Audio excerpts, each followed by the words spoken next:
you had a good long weekend. Oh, I did. I feel rested. I feel more alive than one of them Bing AI chatbots right now. Joe Biden did not get President's Day off. He made a surprise visit to Ukraine instead. And while typically surprises and 80-year-olds aren't a great combination, this one worked out. President Zelensky was very happy to see him. You can see it was emotional, and they must have been working on this for a while because, well, take a look at the video here. You can see they are out just walking around the street, which is not something that we typically see with Zelensky, and they honored Biden with a plaque on what they call the Walk of the Brave, which is a very prestigious distinction. Only one other American has been enshrined on that street, which Weird Al Yankovic is very, very big over there, huge, actually. And then Biden jumped on a train for a 10-hour ride to Warsaw, no joke, where he greeted yet another surprised and enthusiastic group.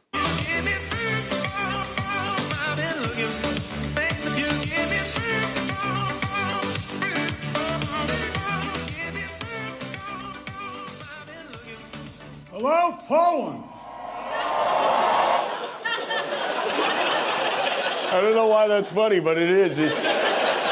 It'll be even funnier when he says it in Cleveland, but for now, Biden popping up in Ukraine, it was pretty badass. I mean, if Trump had done this, Tucker Carlson would be humping Hannity's leg right now. He'd be making those little giggle noises while he did it. But these guys, they can't even side with Biden over Russia. Matt Gaetz, Ron DeSantis, Josh Hawley, and of course, Donald Trump all had something to say. Trump boasted, Putin never, ever would have gone into Ukraine if I were president. I actually had a very good relationship. Yes, you had the kind of very good relationship a ventriloquist has with his dummy. But of all the hot takes, none brought up more residual vomit than Marjorie Soylent Green, who tweeted, "This is incredibly insulting. Today, on our President's Day, Joe Biden, the President of the United States, chose Ukraine over America while forcing the American people to pay for Ukraine's government and war. I cannot express how much Americans hate Joe Biden." Well, to be fair, you can't express anything, really. You're not... Clan Mom also said it was insulting for Zelensky to wear a T-shirt while meeting Biden, right? Everybody knows the respectful way to greet a president is to heckle him on national television during his speech. But the Russians are not happy about this at all. Putin today announced they will suspend their participation in the START nuclear arms treaty. Up until now, we had an agreement with Russia, which was basically, you show me your missile, I'll show you mine. The START treaty, it capped the number of nuclear warheads. Back in 2010, the U.S. and Russia decided there was no point in spending more money on nuclear weapons, so we agreed that each of us would keep only enough nukes to blow the other one up like 10 times, which seemed reasonable. But now Putin's like, we may want to blow you up 11 times. And so we, of course, have no choice but to say, then we're going to blow you up 12 times. And so on, just as Jesus talked about in the Bible. And as if we don't already have enough to worry about with this possible nuclear war or UFOs, Megan Fox and Machine Gun Kelly have had me up very late at night. Now we have a new existential threat, which is Canadian super pigs. Have you heard about this? What they now call the super pig was born in the 80s when pig farmers bred a domestic pig with a wild boar. The idea was to breed an animal with more meat on it, and I guess it worked because these pigs can weigh close to 700 pounds. Of course, they've escaped from captivity, and they're now wreaking havoc on everything in their path, and they're headed towards the United States, and the only way they can be stopped is by Guy Fieri with a tanker full of donkey sauce. But this is, I mean, it's funny, but it's dangerous.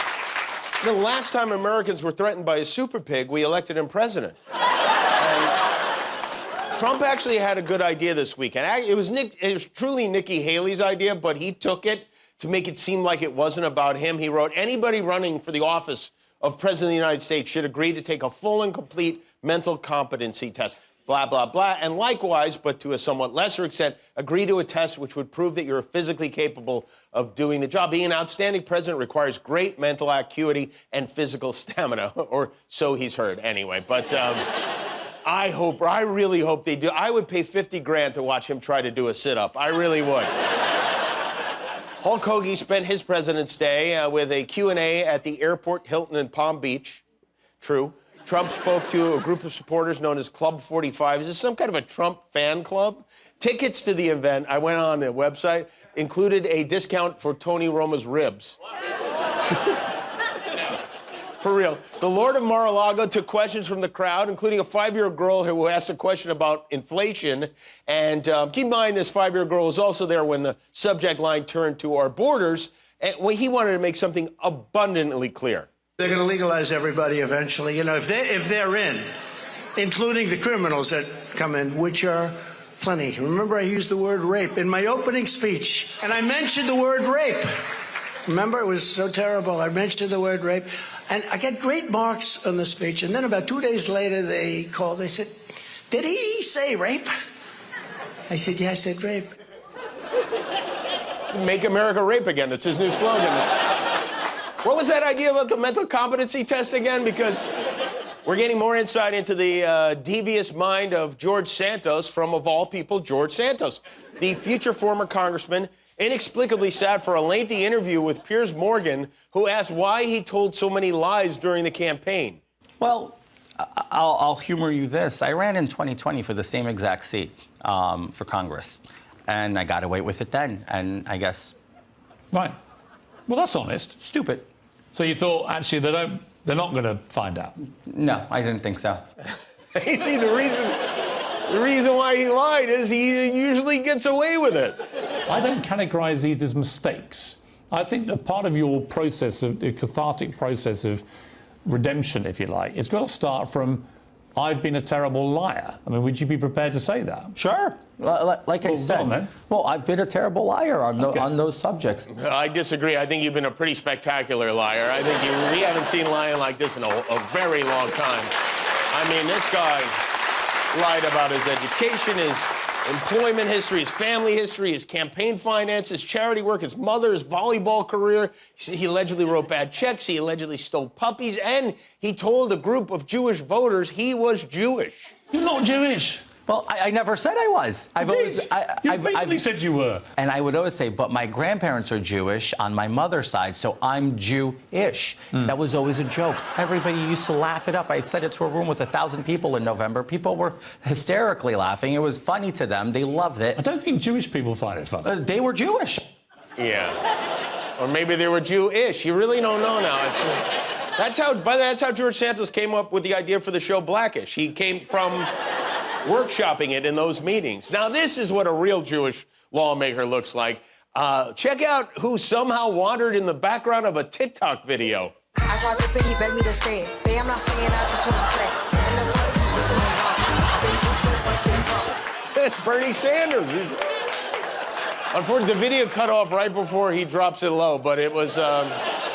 And why not? Today's Mardi Gras. It's Fat Tuesday today. Mardi Gras, if you don't know, is a celebration started in the 1600s when members of a Native American tribe in Louisiana met with British settlers and gave them beads in exchange for seeing their breasts, and a tradition was born. Up in Salt Lake City, they had a little party of their own. They had the NBA All-Star Game this weekend. You know, there are a lot of activities around All-Star Weekend. The slam dunk contest, the three-point contest, and the Celebrity All-Star Game, which was headlined this year by our very own Guillermo. Was that fun for you, Guillermo? It was fun. It was great. And you practiced for this? I know you're out in the parking lot shooting hoops. Practice a little bit on A little bit. Well, Guillermo's a better athlete than you might guess from looking at him, but so it was with much excitement that we watched him fly through the air with the greatest of ease at the NBA Celebrity All-Star Game.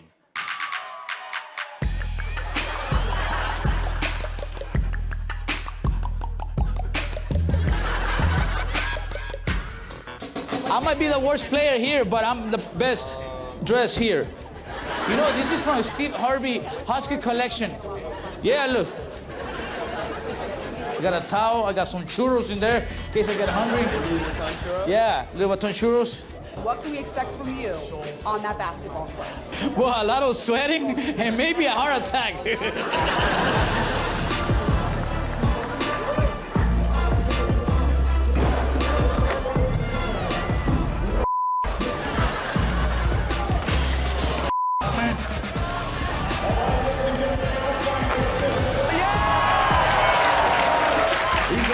Chance at seeing a slam dunk during tonight's game.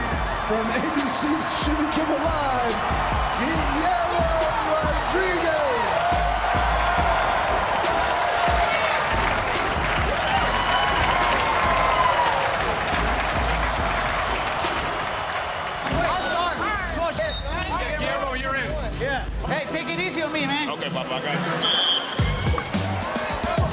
Guillermo's in the building. I'm trying to get to my guy, Guillermo. Kane Brown, the country music star, left it a little bit short. I don't know, he's moving his feet laterally really well right now. I think Enrique likes this matchup against him. Oh, boy. Enrique pulls from deep.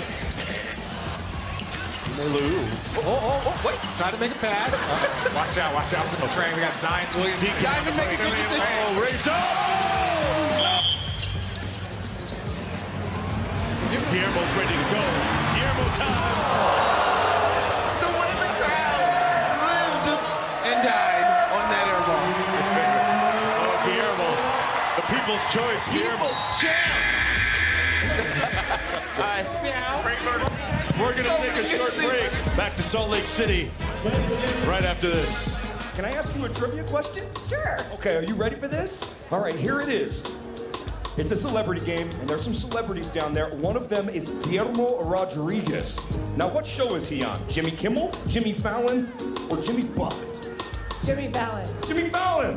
That's correct! All right, let's go! Team Ryan leading by 3 as we get ready to start the third quarter of play. Mark Jones chopping it up courtside. They're not here to play around. They're serious about this thing. I think we're in for a really fun second half, but this has been great. Oh, there you go. I love that. He needs to pick on someone his own side. Come on, that's illegal. Come again. How do you feel you've been playing so far? Well, I think I'm trying my best. I think I'm doing okay. I haven't scored a basket yet, but I'm looking forward to score a basket. So you're basically saying, give the rock to you.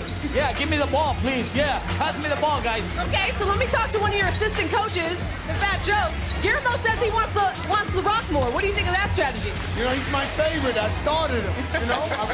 But we want to win as well, so. Great catch on that pass. Guillermo.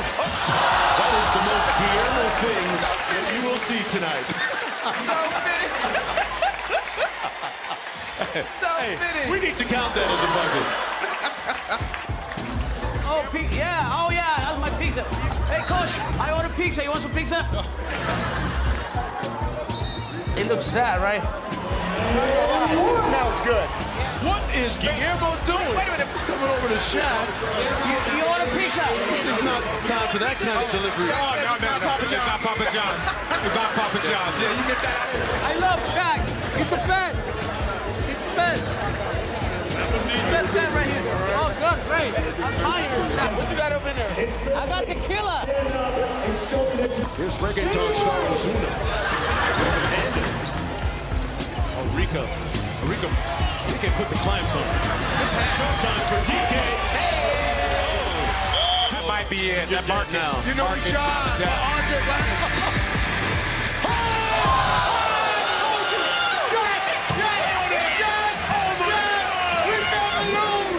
Bedlam at midcourt. The bucket does not count, and Team Dwayne wins it.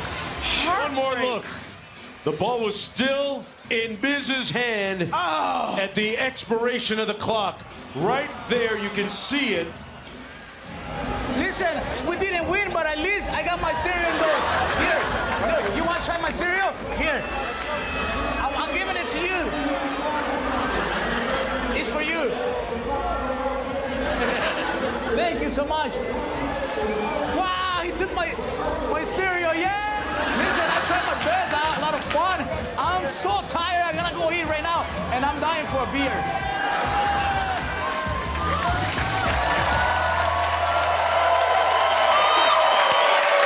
Well done, you all right? Guillermo, everybody.